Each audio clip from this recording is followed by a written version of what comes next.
What up, nerds? Yeah, that's right, I'm talking to you. You sitting there with those Cheeto dust on your hands. Today we're talking about a very special game. A game that I had to hunt down like Craven himself with the dire passion of 87,000 suns.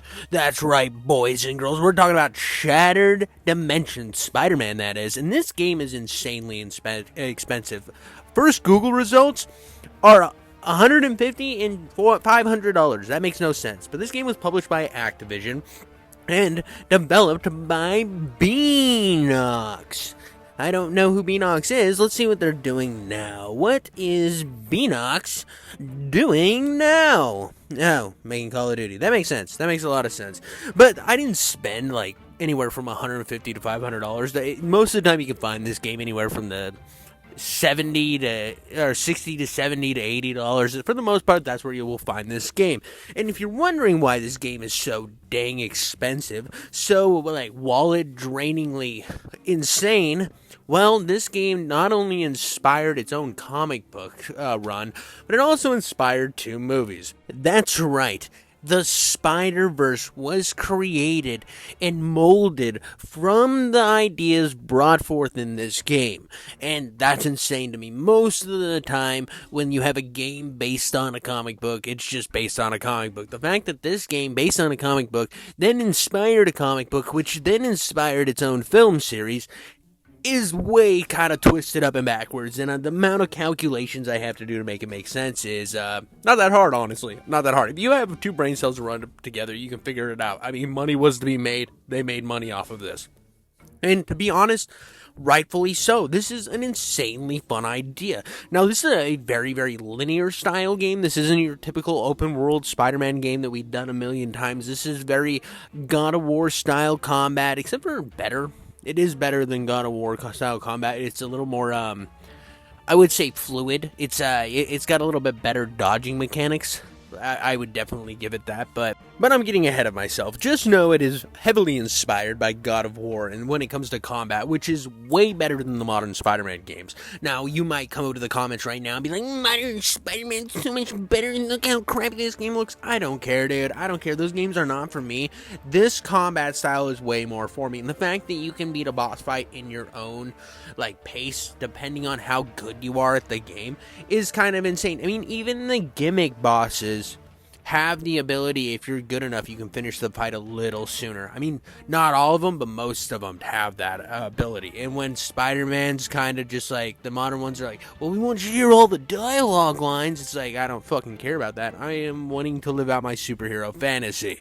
Now, I'm gonna try not to shit on Spider-Man, the Sony Spider-Man games too hard in this video, but I mean, they're gonna get some shade because of the simple fact that their Miles Morales is the most annoying, cringy, whiny, goddamn character of all time, when the movies inspired by the comic books based on this game, that Miles Morales is fucking based, red-pilled, Chad, supernova. I'm just saying shit. It's just a better version. It's a better version of Miles Morales. He is interesting. His stories are cool. I like those. They're fun to watch. Then I play Miles Morales in the Sony games, and he's like, I'm Urkel, and I don't like it. It's boring. I hate him. But let's just, the 4 Spider-Man you play in this is Spider-Man Noir, Spider-Man 2099, which is Miguel O'Hara, which is my favorite Spider-Man, in terms of, design and world. I mean, I love Spider-Man 2099. And the fact that his section starts with one of my favorite segments of a bygone era, which a lot of people said that they didn't like, but all games back in this time period that were, the button mashers had one of these falling sections, and this might be a hot take, but I used to freaking love these. They're so cinematic, and not in a way that it's like, oh, check out these cutscenes. No, they're cinematic because you get to kick ass and you're flying. I don't know, they're fun. I miss them a little bit. I don't think they should need to be in every game like they used to, but they need to come back to a light extent. But you get to fight the Hobgoblin in this. You get to fight all sorts of people. I mean, this game is full of cool ass boss fights. It's full of cool ass combat. And the swinging works. I mean, it's not going to be like as in depth of a swinging system. I have to give Insomniac's games that. Like I've said a million times, their swinging is insanely good.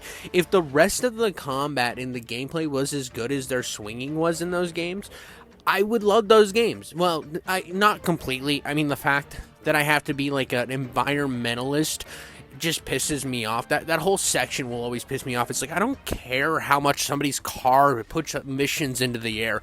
Like, what am I supposed to be, the EPA? Shut the fuck up, Harry.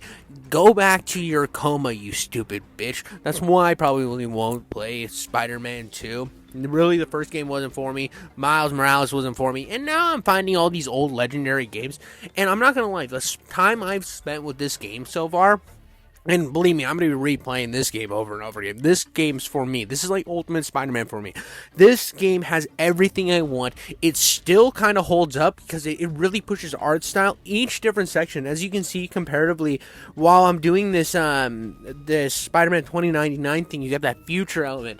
And the art style really is like honing in to him. It's built toward him, not trying to mold him into a different art style. I like that. I like that they took the time to individually craft these sections toward the Spider-Man they were portraying, such as the combat, the world, the art style. Each one of these things are working for each individual Spider-Man, which I think is insanely cool. It's trying to build the perfect little cuts, because this is an open world. They're like internal cuts of these worlds that you're going to fight these individual villains.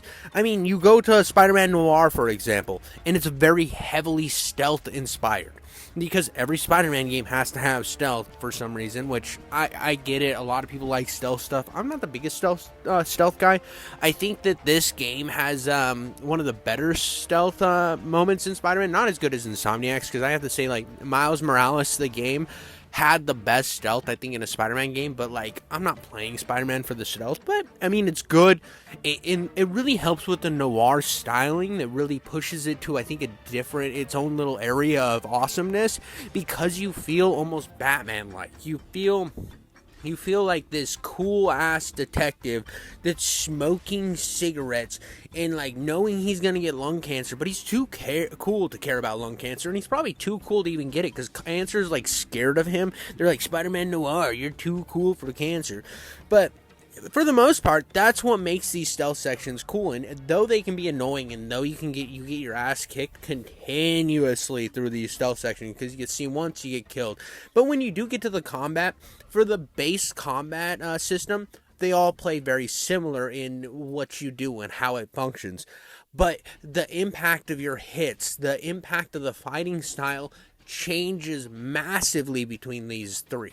I mean, if you go back to the beginning of my video and you watch me in the Hunter fight with the first Spider-Man, which I'm calling like Spider-Man base, because he's just the normal red and blue suit Spider-Man, he runs a lot with like web attacks. His power attack, or his triangle attack, is very, very like use web to pull the ground up and smash your enemy. Then you go to Miguel O'Hara, and his is a very like almost Wolverine style combat, or God of War style combat, where you're in their face, slashing them up, just like tearing them up up close and personal. And then you get to the fourth Spider-Man, where you're using the symbiotic attacks from the black Spider-Man suit. So you have the black goop slashing and blasting everybody's buttholes into oblivion, man. You are tearing anuses, as all four of these guys. I'm gonna say like three for sure, because when you're playing Spider-Man Noir, you're sneaking up on the butthole. You're going in for that quick tongue punch of the fart box, if you know what I mean. So you're not most of the time, even the boss fights for him are very stealth oriented and very methodical. So with the other three, I feel like you're more in their face and more savage. But when you are Spider-Man Noir, it does change the styling more toward the stealth elements. But let's get to like the coolest part of this game, and that's the absolute chads that are the villains. As I've previously stated, this game's a lot more segmented and linear than almost any other Spider-Man game that I have played. which, contrary to popular belief, I think this fucking slaps. I think this is really, really cool. And though I do love the open world style Spider-Man games, what this game is able to do with its individual boss areas and how it's able to handcraft each area to fit the boss that you're fighting is super fun. I mean, how would I get a Deadpool section like this where it feels like you're in a reality TV show if the game was open world? I mean, you could make it happen, but your world would be nonsensical and all over the place, and you'd have to travel to these weird environments. Like the first level of this game where you're in Craven's jungle, fighting him in the jungle like a goddamn Guns N' Roses style, like, welcome to the jungle. I mean, you get moments like that because it's not open world. And though I do enjoy the open world swinging through the city stuff, I have enough games that do that, so the fact that this game was able to give me something different that I can't get in any other Spider-Man game up until this point, and I still think that nothing has done this format as well as this game since. Now, I have not played Shattered Time, or what is it called? Edge of Time? Whatever those other two. I think it's Shattered Time or Edge of Time, whatever those other two fucking games are called. But the fact that you get these really cool sections where you're like following Deadpool around. I mean, you get to fuck with Deadpool in this game. And I love Deadpool. He's one of my favorite characters in all of Marvel. I mean, him and the Punisher and Blade will always be my top 3 characters. So the fact that this is one of his first introductions as a villain in a Spider-Man game is absolutely perfect. And the way it's on like an oil tanker and very reality TV themed, and the jokes are hitting you at a mile a minute, and the boss fights, because each time you get into one of these sections you get a couple great boss fights with these guys. It's not just a build up to one boss fight. You get a couple throughout the experience, so you can go back to each of these individual levels later and try to get a better score on them and try to do better and find more collectibles throughout these sections. And it feels like you get a little bit more control over what vibe you want to play that day when you're looking at replayability value. And that's one of the reasons why I think this is always going to be probably one of my favorite Spider-Man games of all time. It's going to be up there with Ultimate Spider-Man, because even though Ultimate Spider-Man is a very, very bite-sized experience, I think that experience gives you more than almost any other Spider-Man game. I just wish they would have expanded on it, and I would love to see a remake of both. Just a remaster of this, because I think this game already looks good, and what it's trying to do already works really well, especially when it comes to the combat. The combat in this game is insanely good. The things that I think could use a little tweaking, it may be the climbing and swinging. It kind of feels a little dated. That is my only gripe with this game. Everything else plays really, really well.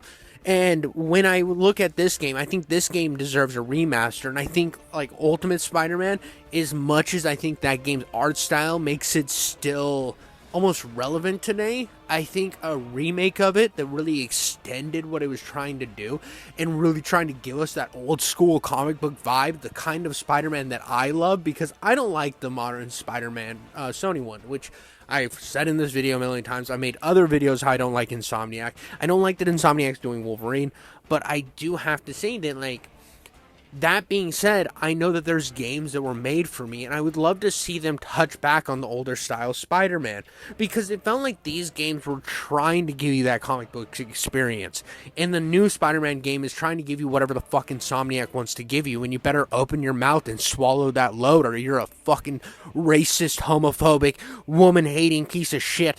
At least that's what, like, some of these red pill guys are telling me. I just don't like them because it doesn't feel like the comic book Spider-Man to me.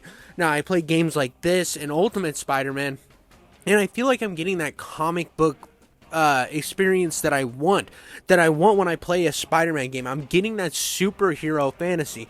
Now, like, the combat in this game, for example, the reasons I like it better is I feel like I can disperse a bunch of different enemies, and when I do run into the bigger style enemies, I don't have to run a gimmick like webbing them up first. I can just fucking beat the shit out of them because I have superpowers.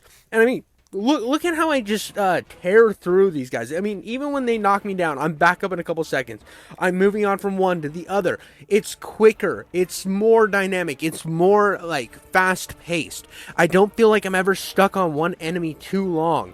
And yeah, when I said the thing about having to hit an enemy like 5 times in Spider-Man PlayStation, right? PS4 Spider-Man. It wasn't that I felt that I was hitting the enemy too much. It felt that I was stuck on the enemy too much, which it was a downside of the combat system they had built. So when I play a game like this, I get the power fantasy I want from a Spider-Man game. And this game's combat is truly what I want out of a Spider-Man experience. And that brings me to my last point. This game giving me everything I want, the problem with it being that it is so damn hard to find. These games are not easy to come across because of the fact of licensing issues with Sony and Marvel, Disney, just not letting this be on any other platform and not being remade, remastered. These games are stuck in limbo in the past, and I hate that. I really would just like to see these games come back and be able to download them natively on a modern console. But let me know what you guys think. Is that something you would want? I love this game. It's a solid 9 out of 10 for me. Catch you guys later. Love ya. Like, subscribe, and comment, baby.